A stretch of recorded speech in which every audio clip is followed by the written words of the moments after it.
안녕하세요. 1월 19일 금요일 비탐성에 나오신 우리 모든 빛의 성도님들을 환영합니다. 오늘도 좋으신 우리 하나님의 말씀을 함께 공부하면서 하나님을 향한 지식과 우리의 믿음이 자라날 수 있는 시간이 될 수 있었으면 좋겠습니다. 자, 기도로 오늘 비탐성 시작하도록 하겠습니다. 하나님 감사합니다. 오늘도 하나님을 더 알아가기 원하는 마음을 주시고 또 우리가 직접 말씀을 펴 하나님의 말씀을 공부할 수 있게 하여 주시니 감사를 드립니다. 예수님을 믿는다 입술로만 고백하는 우리의 신앙이 아니라 우리의 삶으로 하나님의 말씀에 순종함으로 우리의 믿음을 증거하며 보여줄 수 있는 우리 모두가 될 수 있도록 주님 도와주옵소서. 감사를 드리며 이 모든 말씀 예수님의 이름으로 기도했습니다. 아멘. 오늘 우리가 함께 공부할 말씀은 사무엘상 21장 10절부터 15절까지의 말씀인데요. 어제 말씀을 통해서 다윗이 사울을 피해 첫 번째로 도망갔던 곳은 바로 하나님의 성막이 있었던 노비라는 곳이었습니다. 그곳에서 다윗은 먹을 음식과 무기를 아히멜렉 제사장에게 받게 되는데요. 그렇게 자신의 도피 생활에 필요한 것들을 손에 넣은 다윗은 그곳을 떠나 다른 곳을 향해 가게 됩니다. 본문 10절입니다. 다윗이 거기를 떠나 그날로 사울에게서 도망하여 가드 왕 아기스에게로 갔다. 다윗은 놉을 떠나 가드 왕 아기스에게로 가게 됩니다. 우선 다윗이 놉을 떠났던 이유를 생각해 보게 되면 어제 잠깐 살펴보긴 했지만 사울의 신하였던 도액이 놉에서 다윗과 아히멜렉이 함께 하는 것을 보게 되었고 다윗은 더 이상 이 놉이 안전하지 않다는 것을 깨닫고 그것을 떠나게 된 것이죠. 그런데 문제는 놉을 떠나 다윗이 향해 갔던 곳인데요. 본문에 다윗이 누구에게로 갔다고 이야기를 하죠?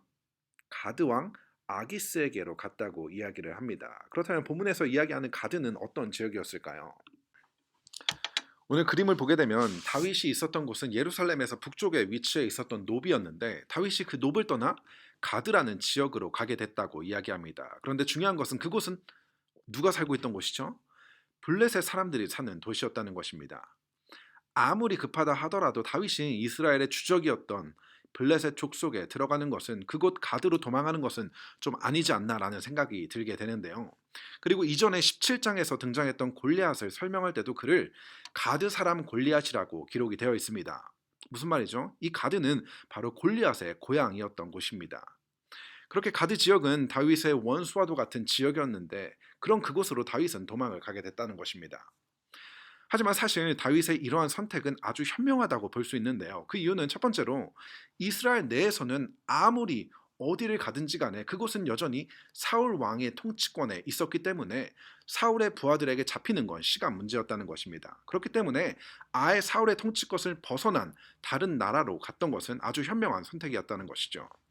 또 다른 이유는 이미 다윗과 골리앗의 전투는 대략적으로 3년에서 4년 정도의 시간이 흘렀기 때문에 어린 시절에 있었던 다윗은 시간이 지나면서 이렇게 보이기에도 많은 변화가 있었기 때문에 다윗은 생각하기를 가드 사람들이 자신을 알아보지 못할 거라고 생각을 했었습니다.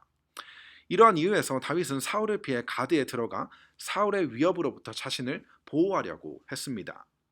하지만 안타깝게도 다윗의 계획은 숲으로 돌아가게 되는데요. 본문 11절과 12절입니다. 아기스의 신하들이 왕에게 보고하였다. 이 사람은 분명 저 나라의 왕 다윗입니다. 이 사람을 두고서 저 나라의 백성이 춤을 추며 이렇게 노래하였습니다. 사울은 수천 명을 죽이고 다윗은 수만 명을 죽였다. 다윗은 이 말을 듣고 가슴이 뜨끔했다. 그는 가드왕 아기스 앞에 있는 것도 안전하지 못하다는 생각이 들었다. 다윗을 본 아기스의 신하들은 단번에 그를 알아차리게 됩니다. 그리고 그를 향해 왕이라는 칭호를 붙이고 있는데요.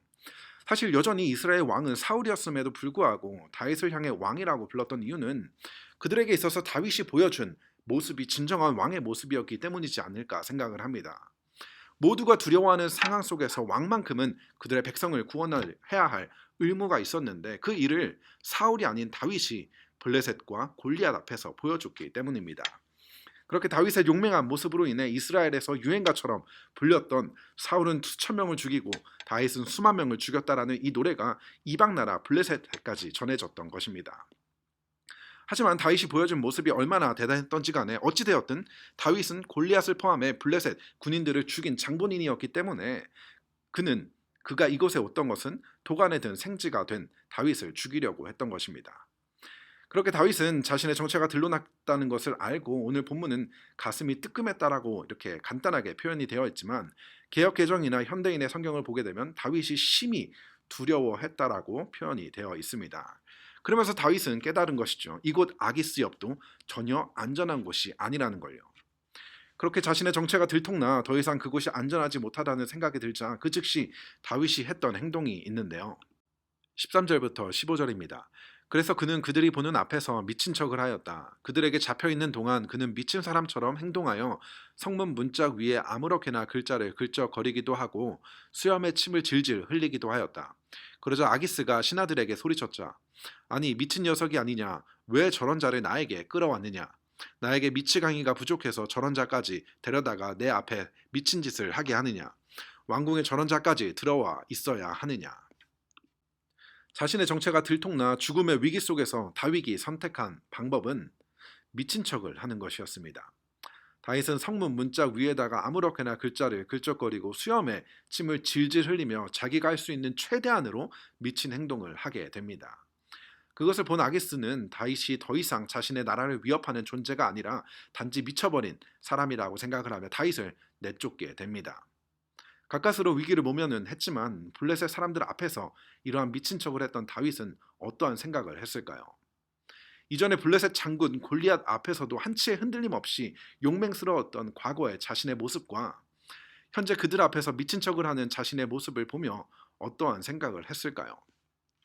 다윗은 자신이 가장 안전한 곳이라고 생각했던 그곳에서 자신에게 도움이 될 거라고 생각했던 그곳에서 아주 수치스럽고 비참함을 경험하게 됩니다.